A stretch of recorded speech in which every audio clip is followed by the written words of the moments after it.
सुनोगे तो समझोगे, समझोगे तभी तो करोगे। स्टोरी देवो भव।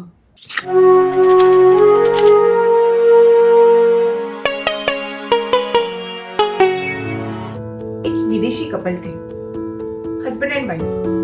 वो हमारे भारत में ट्रैवल कर रहे थे कार से। ऐसे ही ट्रैवल करते करते उनको भूख लगी, तो उन्होंने रोड साइड देखना चालू किया, कहीं खाने को कुछ मिलेगा। इसलिए उन्होंने देखा तो एक छोटा सा घर था और उसके बाहर वेफर्स के पैकेट लगे हुए थे। उन्होंने तुरंत अपनी कार साइड में लगा दी।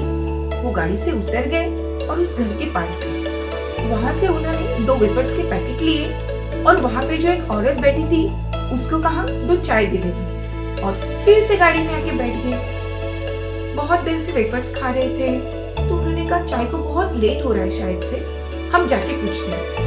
वहां पे जो घर था उसके बाहर 2 चेयर लगाई हुई थी। उस चेयर पे जाके बैठ गई और फिर से उस औरत को कहा, भाई 2 कप चाय दे रहे हो ना?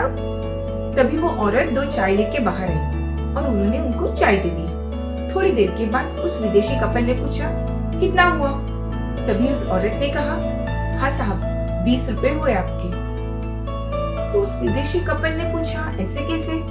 हमने तो 2 पैकेट वेफर्स के लिए ऊपर से चाय ली, तो सिर्फ 20 रुपए हुए। साहिब ये ना वेफर्स के पैसे हैं, चाय के पैसे नहीं है। उन्होंने पूछा, ऐसे क्यों भाई, आपने चाय के पैसे क्यों नहीं लिए? तभी वो औरत क्या बोली पता है? ये दुकान है ना हमारा, इसमें सिर्फ हम वेफर्स बेचते हैं, चाय बेचते नहीं। फिर वो कपल चौंक गए। उन्होंने पूछा, अगर आप चाय बेचते नहीं हो तो आपने चाय दी क्यों हमें?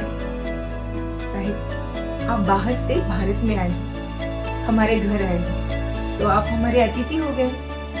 आप हमारे आंगन में आए, आपने बैठ के चाय मांगी, तो हम कैसे मना करेंगे? और यही हमारी भारतीय संस्कृति है, अतिथि देवो भव। अतिथि का मतलब क्या है पता है? अतिथि, तिथि मीन्स टाइम। बिना टाइम बताए आने वाले लोग अतिथि होते थे। पहले तो कम्युनिकेशन था ही नहीं, तो लोग बिना बताए ही एक दूसरे के घर पे जाते थे और इसलिए उनको अतिथि बोलते थे, बिना टाइम बताए डायरेक्टली आना। आजकल वेल इन्फॉर्म अतिथि रहते हैं। आज इस गांव की औरत से कितनी बड़ी सीख मिली। जरूरी नहीं कि सारी सीख हम बुक पढ़ने से सीखें या बड़े से बड़ा एजुकेशन या डिग्री लेके ही सीखें। कुछ चीजें बिहेवियर देख के भी सीखी जाती है, लाइक संस्कार। सिर्फ हमारी गाड़ी पे L का बोर्ड लगना चाहिए, लर्निंग। आंखें खुली रखो, कान ओपन रखो, ऐसे भी सीख जाओगे।